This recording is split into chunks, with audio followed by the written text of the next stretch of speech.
any system that you're dealing with over a period of years has the model of it has to be modified from time to time. You have to shift that whole perspective about that present system and evaluate its effectiveness and usefulness in today's time. And so when you're dealing with that, the world is standing at a turning point where traditional leadership models are insufficient to address the complexities of modern society. So there's a lot of problems. Would you agree there's a lot of problems going on? But also, would you agree we may not have the right things in place to solve any of it? Some of the things that we're dealing with, the complexities that we're dealing with, we're looking at it like, well, I don't know if we can solve that, but let's just do this. And so what happens, there's a swaying of people to accept the maintenance and not the solvability of a problem. You're called to solve a problem, not just maintain it and get through it. You don't want to be a problem manager, you want to be a problem solver. And sometimes in leadership, we've gotten to the place where we are problem managing. We're into problem management. We're not into problem solving. We're going to deal with that and to begin to move forward. So there is an actual shortage of true leadership, and it's actually alarming. But and an even greater concern is the absence of visionary leadership. There's an absence of visionary leadership, the kind that anticipates, strategizes, and builds the future. It builds the future. So without visionary leaders, organizations, they stagnate. Industries collapse and societies drift aimlessly. We got a shortage. It was told to me about a few years ago, and I'm sure Dr. Bowen can attest to this. Back in 2016, our late bishop said in the next 10 years, there's going to be a major leadership crisis, a shortage of leaders. And so we was like, okay, he was like, there's going to be people that retire, there's going to be people that die, there's going to be a lot of other things that come along. We didn't realize COVID was coming. We didn't see that there was going to be a lot of governmental shifts. We didn't see that there were going to be a lot of economic shifts. We didn't see there was going to be a lot of cultural shifts that was going to shake leadership to the core. That was going to shake our traditional perspective of leadership to the core, to either make us assess or to allow us to keep ignoring there's a problem. There's a lack of that. Would anyone be able to say, hey, there's a lack of leadership around us? I know you got the role, you got the position, but that doesn't necessarily mean you're in leadership. We're going to dig into that. So I want us to define leadership a little more here so you'll have a perspective of that. Leadership is the ability to influence, guide, direct, and empower individuals, teams, or organizations toward achieving a common goal or mission. A leader provides structure, fosters collaboration, maintains order, and ensures efficiency and execution. Leadership involves decision-making, problem-solving, delegation, motivation, and responsibility. Effective leaders operate with something here that we got a shortage of also: character. We got a lot of roles, but we don't have a lot of character. And as Dr. Miles Monroe would say, character, the consciousness of character, is at the core of a leader. It's our lack of consciousness of character that drives our morality, that really drives our leadership. Your leadership is rooted and based in your consciousness of character. And how you understand character is to work. You can only lead as you be. You can only lead as you be. Who you be is how you lead. And so character is a foundational trait of visionary leadership. It's a foundational trait of leadership, period, but definitely in visionary leadership. So also there's integrity, emotional intelligence, communication, and adaptability while managing people, processes, and outcomes. So here are some key traits of a leader: responsibility and accountability, execution and problem solving, influence and decision making, communication and motivation, adaptability and emotional intelligence, strategic and operational management. So we're going to get into that. Now we're going to shift into what is visionary leadership defined? What is the definition of that? Because there is a difference between leadership and visionary leadership. There is a distinct difference between the two. So visionary leadership transcends traditional leadership by focusing on innovation, foresight, creativity, and long-term transformation. A visionary leader is not just concerned with managing what is, but imagines and creates what could be. Visionary leaders are futurists. They are futurists. They don't look at everything as everyone else looks at it. Some people see problems. Visionary leaders see opportunities. They see opportunities. Some leaders like everything to be calm and just manage the calm, but visionary leaders run the chaos. Because to a visionary leader, chaos is an opportunity to do something that's never been done before and to create a solution that the earth has never seen. So to be a visionary leader is an actual, it's an adrenaline rush. Because you get to do something that no one's done before, and you get to create a future that some people can't see. And in this time that we're in, we need visionary leaders because the people are without hope. And visionary leaders can look at a problem, but then look past the problem and then help the people to see that the problem is temporary, but the hope is permanent. And help them to see that what we're going through is temporary. But there's a future and a hope on the other side of the problem. Leaders will help you to just kind of manage through the problem, but visionary leaders help you to see past the problem and see the opportunity that there is hope, there is a moment, a chance to do something different, to create a future that we didn't think we could have a future. So there must not just be a rise of leaders, but there must be a rise of visionary leaders that can help people see past the state and the condition of where things are and to see there is a hope. There is a future on the other side of this, and we may have to navigate through some things, and we may have to overcome some things, but if you hang in there with Nehemiah, the wall's going to get built. If you hang in there, things will change and they will shift, and you can create the future that you want, not the future you have to accept. Let's continue to go a little further. Visionary leadership involves casting a compelling vision, pioneering change, and mobilizing people toward a future that does not yet exist. So this type of leadership operates with strategic foresight, inspiration, innovation, and disruption, which is one of my favorite words. I love disruption. I don't like to be disrupted. I like to cause disruption. I've learned that when you're able to understand how disruption works, you don't fear it. You learn how to cause it. You don't fear disruption. You adapt into disruption, but understand how disruption works, because disruption isn't always negative.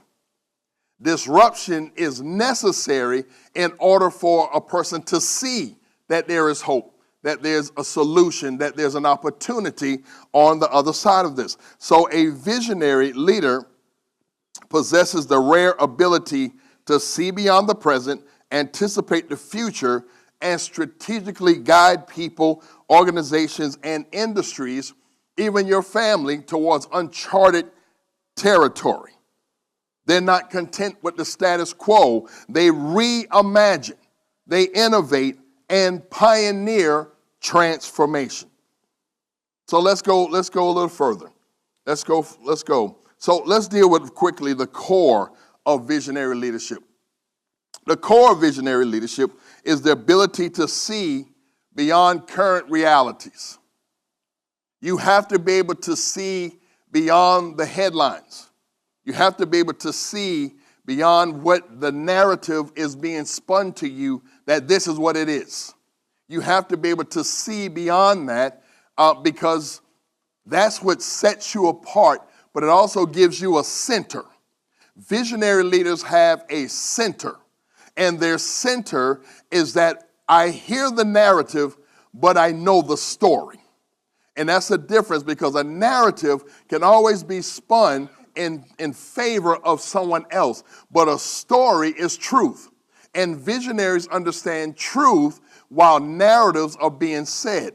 And they are able to build forward when things are saying build nothing.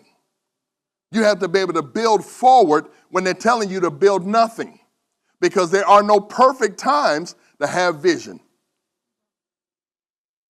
There are no perfect times to have vision. Vision is always necessary, especially in the midst of chaos, especially in the place where people feel hopeless.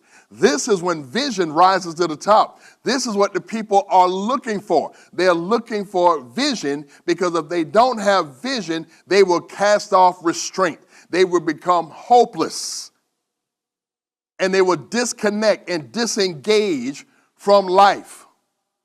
If you're a leader in ministry, your goal is not to get them to re-engage with the church. Your vision helps them to re-engage with life. If they re-engage with life, they are re-engaged with the ministry. They are re-engaged with the marketplace. But they first got to be able to re-engage with themselves. Vision helps people to re-engage with the possibilities that's within them. And when people see and believe about the possibilities that's within them, they have something again called hope. People give up hope when they don't see much in themselves. And if they don't see much around the people around them, they give up. So you got to be careful that you're not connected to hopeless people, because hopeless people become your culture. And it makes it resistant. It's vision resistant. So you have to be mindful of that. So you have to allow yourself to connect to something greater. So it's foresight, it's strategic action, it's influence and inspiration, risk-taking and innovation. Is my PowerPoint up? It's supposed to be up on the screen. Thank you. Visionary leaders understand that the future is not something to be waited for. It's something to be built. You have to build your future. You have to build your future, even if all you have is the resources and the burnt stones in your hand. You have to use what you presently have to build what you presently, or you have a desire or what you want. You must build it. You must build it. They recognize that every industry and system and institution is either evolving or becoming obsolete. At your job, you can see, is my job evolving? Is the industry evolving, or it's becoming obsolete? All of us are a part of something it's either evolving or it's becoming obsolete. It doesn't get to stay in the same place. Either we're growing or we're not. Either we're evolving or we're dying. And even if you've plateaued, there's a chance you're dying. Because if you don't catch the plateau at the top of the S-curve before it goes into decline, it is difficult to pull an organization up once it's being pulled with gravity down to death.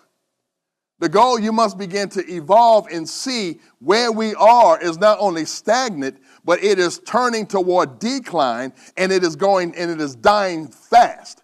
And if you are able to understand to disrupt the death of your organization, it's disrupted by vision. You have to be able to cast vision when the people are determined to die. And casting vision helps people to reevaluate that maybe death is not the time now. Maybe we can build again. Maybe we can move forward again. Maybe we can try it again. If we have a compelling vision and a visionary leader that believes in this in the midst of chaos, in the midst of ruins, that visionary leader and that team believes. They don't see ruins, they see a subdivision. They see a shopping mall. They see a school. They see a university. They see a community. You need people to be able to look at the ruins and say, but there's resources in there. There's resources in the ruins. We may have to dig through it. We may have to process some things, but guess what? There's something in here we can use if we're willing to look at it differently. Vision helps you to see things differently when everyone wants you to see it the same. Here's some key traits. Let me see. I think I'm gonna move. Yeah, here we go. Some key traits of visionary leadership.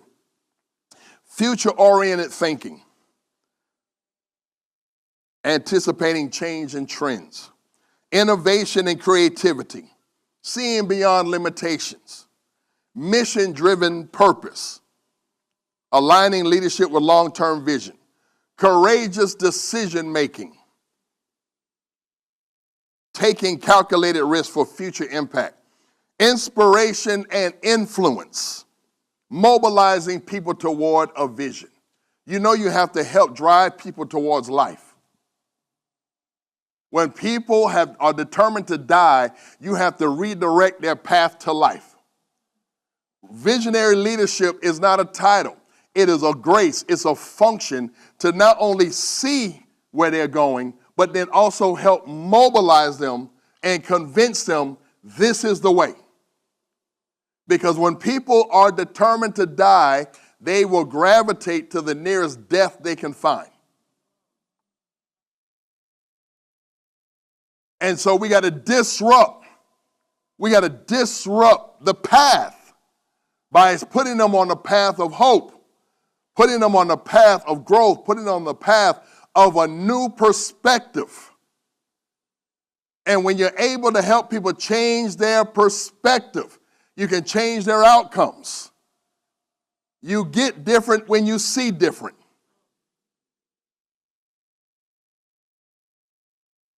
Resilience and adaptability, navigating uncertainty with confidence. I like the word grit. You need grit. You need to be able to have a resilience about you that even though you are struggling with something, you know you can overcome. This is why, I was laughing, had someone laughing last night. I was like a C plus B type-ish student. So I learned how to fail early. And failure taught me how to learn how to overcome if I wanted to get better.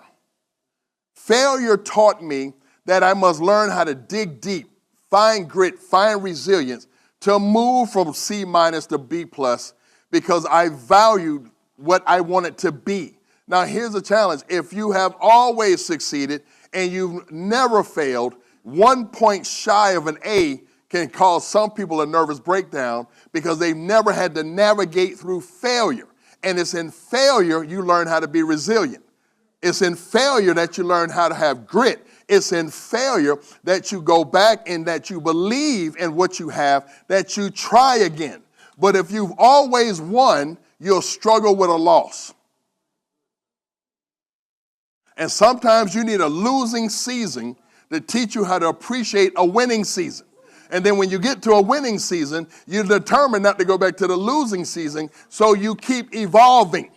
You keep growing. You get around people that want to win also. Sometimes our detriment is that we're around people that talk winning but have never won.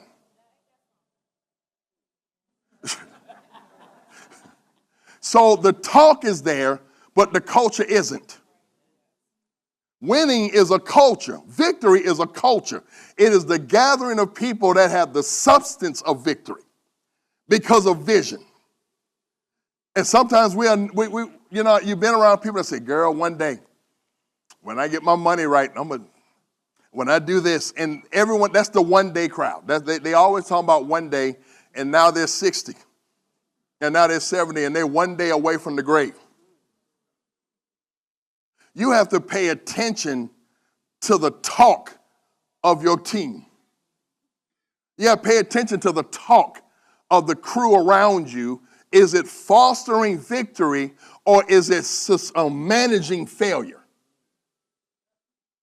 Because if you're not careful, You can manage failure well, and it's all through humor and laughs and fellowship, but y'all always failing. And then if you're not careful, when you begin to say, wait a minute, I need to change my perspective because I think I'm supposed to be winning, it challenges the perspective of the team. That's why you're the black sheep, Joseph, because you challenged the perspective of your family, and they didn't like it. Because sometimes the culture is stronger than the breakthrough of faith. And when you got a culture of failure and a culture of mediocrity, it is resistant to visionary leadership. It is resistant to overcoming obstacles. It is resistant to being a winner, to being victorious, to redirecting the family, to redirecting the bloodline, to redirecting resources. I can give one person $5 and another person $5. What you do with those $5, that $5 tells me how you think.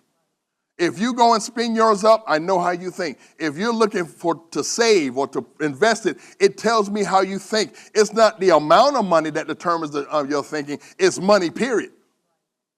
So a dollar can determine how you think. So if you say when you make $1 million, you're going to give to the church, but you didn't give to the church when you had a 10. What do you think is going to happen when you see a couple of commas? And the Lord says, remember me? And that's when you're going to turn over and act like you didn't hear him. Let's go back to my PowerPoint. Let's stick. So the last one, disruptive thinking. It's okay to tear up where you are. If you don't like it, tear it up. You can't be afraid to start over. Disruptive thinking is like starting over. Like, I don't like it. Tear it up. You can't be afraid. There's some houses you can't add on to. You got to tear them up and strip them back down to the foundation and then rebuild it with the right materials and the right contractors. Because you might be in a vision that you think is a vision, but it was built to be a nightmare. Because you got the wrong hands on it. And you're wondering why you don't get results. Vision always gets results. So here, let's shift. Let's go quickly. Leadership versus visionary leadership. I want to not skip through this, but I think I've kind of talked about this a little bit between leadership and visionary leadership because there is a difference between the two. They're not one and the same. And I've kind of explained that. So when you're dealing with the aspect of focus, leaders manage people, tasks, and outcomes. But visionary leaders, they create and pioneer future possibilities. From the aspect of time orientation, the leader is present focus, but the visionary leader is future focus. From the aspect of problem solving, leaders solve existing problems, but visionary leaders anticipates and prevents problems. Some people like problems. I don't like problems. I like to solve them before they become a problem. I like to get ahead of stuff. I don't want my fire alarm in my house to be chirping. I go and change the batteries out before it starts chirping. See, some of y'all not laughing because y'all got chirps in your house. Because you should have changed that 9-volt battery out a long time ago. Just get a stool, stand on it, get somebody to hold it, and change it out before you need it. Don't wait till you need it and it's not there for you. And you die prematurely because you wasn't thinking about the future. All right. So change management. Leaders adapt to change. That's good. But visionary leaders drives and initiates change. You ever been around somebody that's always changing stuff? And please don't point at me, LaTanya and the team. I'll change something in a minute. Hey, Apostle, are we doing anything on Saturday? No, we good. We doing anything on Saturday? No, we good. We're going to rest. Then I'll get an idea, Holy Spirit inspired. Hey, we're doing something on Saturday. You know it's a week and a half out. Yeah, but we're going to do something on Saturday. And you got to have folk around you that look at you crazy but still do it. I don't have a problem with you looking at me crazy. I just need you to move with me. And then you'll get it and you'll see, oh, I get it. See, so sometimes you don't need a team around you that always got to understand, but you always need a team around you that must respond. And if you respond, because you may not see what I see and you may not hear what I hear, but you got to have enough people that trust the vision. That they're like, I had planned on taking Saturday off. I did too. But this isn't for me. And when you understand what it's not for you, you will make the changes that's necessary for the masses to get everything necessary, because that's what vision does. Vision disrupts. It disrupts days off. And y'all will be here. The aspect of decision making. Leaders are tactical and operational. Visionary leaders are strategic and transformational. From the aspect of execution, leaders will follow existing systems, but visionary leaders reinvent and reimagine systems. They reinvent and reimagine systems. They're the Walt Disneys that walked to the carnival, saw that it was dirty, didn't like the atmosphere, didn't like the culture, didn't want his children in there. So he didn't go and complain to management and say, you need to clean this up. He went and built his own.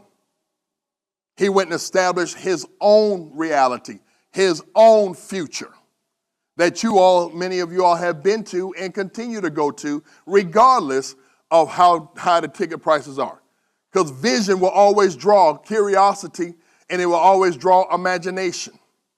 When you're around visionary people, you begin to imagine what you would not have thought to have imagined about before. Visionary leaders pull out the possibilities of what a thing could be, even though it looks like it's in the worst state it ever could be. That's the power of being around people that see things differently. Most people are seeing that's dirty, that's horrible, I don't like this atmosphere. Okay, let's go and buy a bunch of swamp land in Florida. And let's clear it off. And let's establish this park and get the banks to buy into it, even though it's never been done before. See, part of the challenge, can I talk to our community for a minute?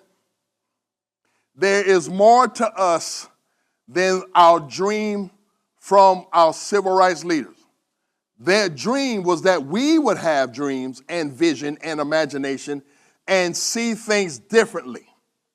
And our challenge is we will hide behind somebody else's dream and complain that it ain't dreaming enough. But the goal was not to hide behind the dream, was that you would become a dream, that you would become vision, that you would not only see as it is, but you can see what more it could be.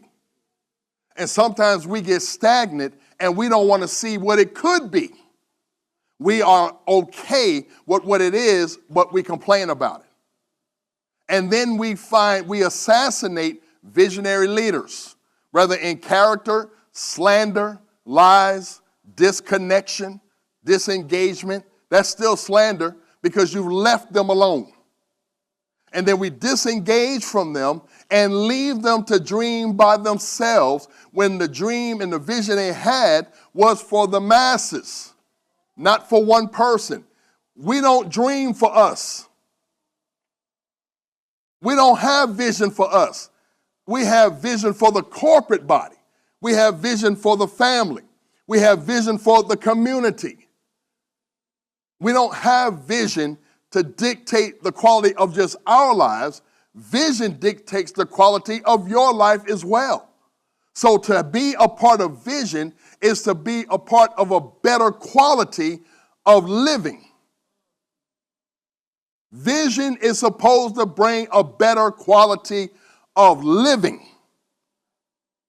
It's not supposed to let you remain the same. It is supposed to catch you where you are and take you where you need to be and then teach you how to even evolve from that place. That you are to never stay the same. You are never to remain paralyzed and stagnant because vision won't allow it. That's one of the reasons we don't like visionary leaders. They make us move. They won't allow us to stay in the same place. They won't let us stay in Egypt. They make us move to a better land. They make us move to the promise, kicking and screaming. Eating the best life while still complaining. So visionary leadership doesn't just impact your living, it's also designed to impact your thinking. It's supposed to impact your perspective, that you see you differently. And if you see you differently, it changes how you handle you. You no longer see yourself as the status quo. You see yourself as a great investment, a talent that you can take from 5 and turn to 10 and 2 to 4. And you don't take your life and bury it in the sand. Vision will not allow you to bury your talents in the sand. It calls them. Vision calls your gifts to the forefront. It makes you unretire what you said you retired. Oh, I'll never do that again. Vision says, no, I don't think so. We need that gift. I need you to knock the dust off of it and put it back in service. Well, at the last church, we don't care. Knock the dust off. Let's evolve it. Let's get it current. Let's upgrade it. Let's move forward. And sometimes watch this. You're living, but you all have already died. Once you stop dreaming, you've died. Once you stop pursuing purpose, you've died. Once you have determined that there's nothing else to see, you've already died. You're just aging out now. You have to be determined not to age out. You're only 30. How did you quit so early? You're only 20-something. How did you quit so early? Hey, you're only in your 70s. Why are you quitting? We need your wisdom now. We need hope. How did you get through that? How did y'all overcome that? Tell us the strategies of wisdom so that we can apply it in real time and get the results that you got and then some. You got to be determined, and you got to look at folks and say, it's not time to die. It's time to live. Where's the vision? Where's the visionary leader? Where's the wall that needs to be rebuilt? What do we need to do? Let me move forward. So a leader is essential for maintaining order and stability and execution. A visionary leader goes beyond this by redefining the future, breaking barriers, and advancing new possibilities. Now check this out. I want to slide into something real quick. I want you to understand the difference between having an agenda and having a vision. There's a difference between having an agenda and having a vision. Because what happens, this is what I've learned. An agenda is self-serving. It has short-term tactics. It seeks power and control. A vision is kingdom and purpose-driven, long-term transformation. It seeks impact and influence. So here's the difference between being in power and being in leadership. Because there's a difference between being in power and being in leadership. Some of the people you work with are in power, but they're not in leadership. You're fussing at them as a leader. They're not a leader. They're just in power. They're just the ones that get to tell you what to do. They've never led you. Yeah. So watch this. Vision covers and reaches anyone and everyone, but agenda only covers someone. A vision comes to cover everybody. Kingdom momentum, this is for everybody. All the speakers are going to speak and address everybody. They're going to give you things, everybody. They're going to help everybody. But an agenda is only isolated on the folk that they want them only to benefit while you suffer. So some of you think you're being cast in under a vision. Some of you really are under an agenda. The scripture says, where the people perish, when the righteous rule, the people rejoice. But when the wicked in place, the people mourn. So sometimes what happens, we think we're under leadership, but you're really under someone in power that has an agenda. And that makes a difference because you're thinking you're under vision, but you don't feel like rejoicing. You feel like something's off because you're under an agenda, not a vision. So watch this. Here's a biblical insight. When the Hebrews were in Egypt and the little death angel came and covered, and he told them before they come, put the blood on the doors. You remember that scripture? Well, then also there were people that came in the house that weren't Hebrews. And when the angel came, when the death angel came, it didn't touch anybody in the house because anybody that was covered under the blood was covered from death. That's vision. Vision covers everybody, whether you believe it or not, but an agenda only covers somebody. So when they put the blood, they're saying vision got us. Even though you don't believe in it yet, but you believe in it enough to come under it. And the vision of the blood has covered and saved your home and has given you a purpose and a destiny and possibly a legacy. And sometimes we get the two mixed up. We think people are in leadership. No, they're in power. And they have no desire to lead you. That's on all levels. That's not just one particular, it can be your job, it can be your church. There's some people who only have an agenda, they don't have a vision. And only certain people benefit from it. But vision is for everyone. Whosoever will come under it. Whosoever believes it. Vision is for everyone. Visionary leaders are concerned about everyone, even if they're not a part of the house. You got to catch that. That blood covered everybody. These Egyptians were a part of the problem, but yet they came under it and got covered. Now, somebody may say that's not fair, and it may not be, but that's the power of vision. The power of vision does not discriminate. It responds to who responds back to it. So they responded by getting under the blood, and they were covered. Vision doesn't discriminate who it helps. Vision does not discriminate. I could have said, well, it's just for the embassy church folk. Because it's just for, that would have been an agenda. But a vision is all should come. Everyone should be here. So let's move forward. Watch this. Many today have forfeited the responsibility of leadership for the lust of power. They're not interested in leading. They just want to be in control. They're not interested in leadership. That's why it's such a crisis, because there's a disinterest and a disengagement to the cost of leadership, the art of leadership, the science of leadership, the grace of leadership, the power and the influence of leadership. And I just want the power. I don't want the responsibility. Because leadership comes with responsibility. Power can come without boundaries. But leadership sets boundaries on how power is handled. So I have to be careful, because I'm in leadership and I do have a power. I make sure I don't use the power outside of the boundaries of the Word of God, of the grace of my life. You have a responsibility that as you step into leadership, you have to be the manager of the power that comes with it, that it only influences and doesn't abuse.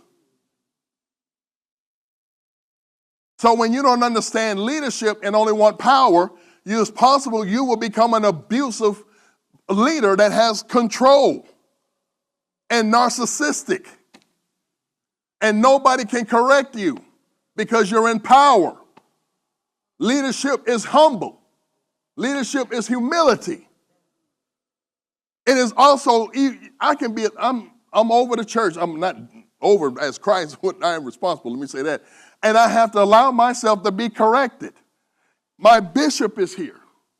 So you have to allow yourself, no matter how great you think you are, you must allow leadership to be submitted under greater leadership so that you have boundaries. Your power has to have boundaries so it stays connected to vision and not slide into agenda. that you only talk to the people that tithe. You only hang out with the people who stroke egos. No, you got to get your feelings hurt from, I've been doing this almost 18 years. I can't count how many times my feelings been hurt, but I hug them anyway. You love them anyway because leadership is about humility. And if you want them to even buy in to the vision within you, you must also learn how to wash their feet as you're casting vision that's going to change their life.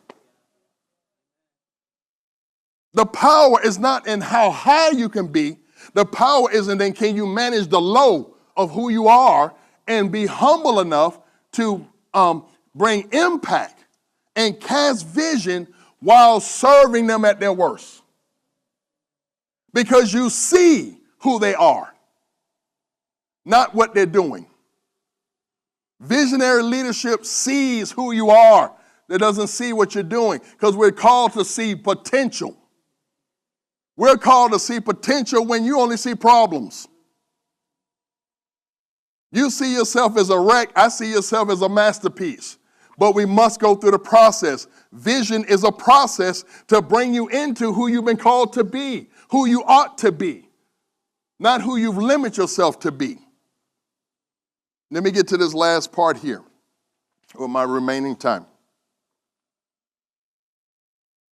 Visionary leadership, the now, the new, and the next of leadership. Let me break this down quickly. First, we're going to deal with this. I want you to understand this. Visionary leadership must learn to operate effectively in 3 time dimensions. 3 time dimensions. The now, the new, and the next. That's 3 time dimensions that you must learn how to operate in at the same time. Right now, I'm in the now. In a few, it will be the new. And then we got the next. And you have to be able to manage the now that you're in. You have to manage the momentum of your now. What's going on now? What are the resources of the now that is happening around you? Can you manage now? Because if you don't manage now well, your next will be a nightmare. So now you must have to manage what this is. You have to manage and corral the momentum and the processes and even the resources that you have now. You got to raise yourself up now. You got to evolve yourself now. Your greatest resource is you. And if you have to learn how to manage you now.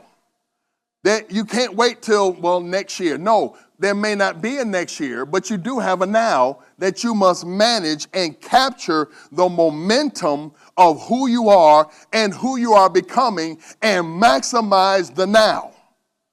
If that's the job you have now, maximize it. If that's the money you have now, maximize it. If that's the opportunity you have now, maximize it. Don't look past now. Run into next and run into the new, and you forfeit what was supposed to happen to you in the now because you're going to need that for the new. All right, watch this. Let's go to the next one. The now presents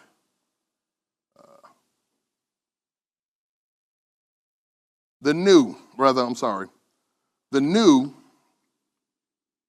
Let me give you a question that you need to answer for the first one. And you got to work on this. It's your homework. What's something in your now that needs mastery? That's something you're going to have to work on at home. You have a great discussion. What's something in your now that needs mastery? Could be attitude, could be finances, could be emotional intelligence. Could be a lot of things. So you have to, what is in your now that you must learn how to manage and to master before you go any further. Let's go to the next one. New. Innovating beyond comfort zones. And the new, the ability to embrace change, innovate, and position yourself for emerging possibilities. The new is the ability to identify emerging trends, disrupt outdated systems, and create transformative change. So you have to innovate beyond your comfort zone. You have to allow yourself to be uncomfortable in order to evolve. I've never eaten an omelet inside of an eggshell. Something's got to break. Something's got to crack. Something's got to come out in order for it to be used in a greater way. You can't be afraid of the disruption to comfort. Tell you a quick thing. Kelby McNabb is here. He's going to present. They do a lot of our social media stuff for us. I didn't want to do it. Why? Because I didn't want my face out there. I don't want to go through the trolling. I don't want to go through the stuff. I don't feel like all of that. I'm too old for that. I like peace. I like just to come to my little old church, do my little sermon, eat my cheese sandwich, drink my water, fellowship with folk, and go on about my business. But what happens, he comes with his company to disrupt my comfort in order to reach more based on the prayer that I made. You can't pray these kind of prayers and not expect your life to be disrupted. And you want to reach the masses, but you don't want to be disrupted because you're comfortable with talking to the same folk, but yet you know you're called to more. But in order to be more, you got to be disrupted. You can't be comfortable. I can hide in, this is my cave. I can hide here in Adullam and don't come out. Because this is comfortable. I've mastered it. Oh, so I think. There's always something come up, let you know you ain't mastered nothing. But you get to a place that, wait a minute, the older you get, the more restless you get with comfortability. Especially if you've been born to do more with your life. Even what you have is sickening. And then you got to allow yourself to be around people that tick you off to be better. And I'm like, man, I don't want these 30-second clips of me and people on YouTube and TikTok. No. I like, but God, I want to be used for,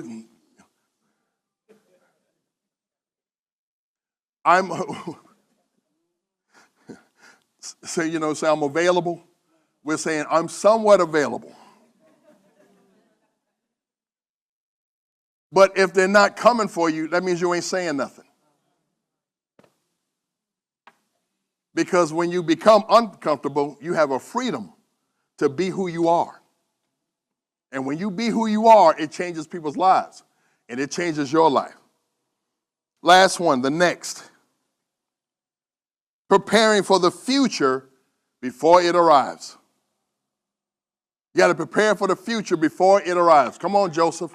There's a famine coming. No problem. We understand that. But let's just build this. Let's put this in place. And let's move and let's do what we got to do. We don't wait for the future to come. We have already prepared before it arrives. We built out for this. We're good. It's coming. We may not be able to stop it, but we've already overcome it. We've already passed it, and we've already turned it into opportunities. You have to learn how to turn even a chaotic future into a profitable future for you. You got to turn it into opportunities. So you got to get ahead of it. So it's the ability to forecast, plan, and position yourself for long-term success and sustainability. The next is about succession, legacy, sustainability, and the long-term impact of leadership decisions.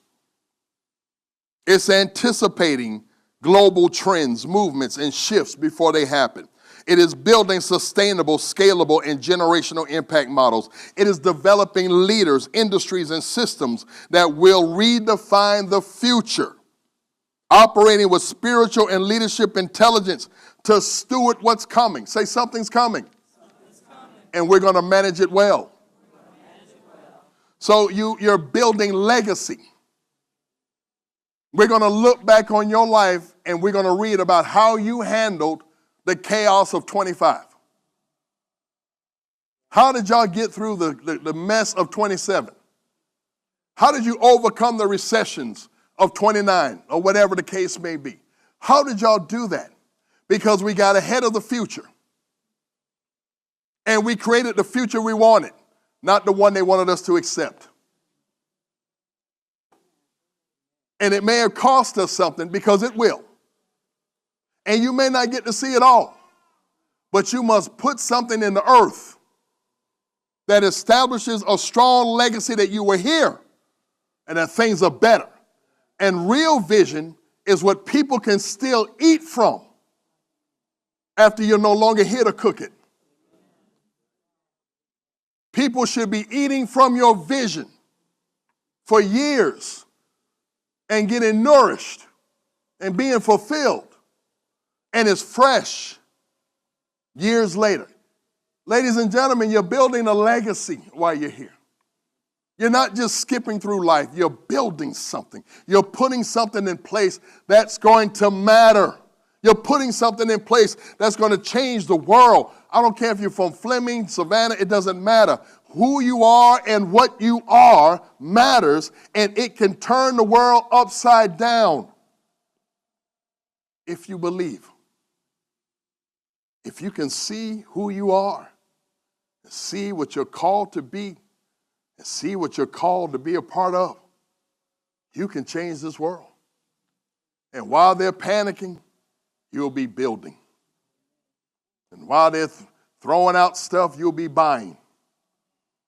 And while they be abandoning cities, you'll be scooping them up and turn them into sanctuaries. And you're going to be able to raise cities out of the ruins. I want to welcome you to becoming a visionary leader. It's going to cost you something. It's going to cost you everything. But it's going to be worth it. And you're going to love what you're becoming. And you're going to love what you do. And you're going to love what you leave behind. Thank you so much.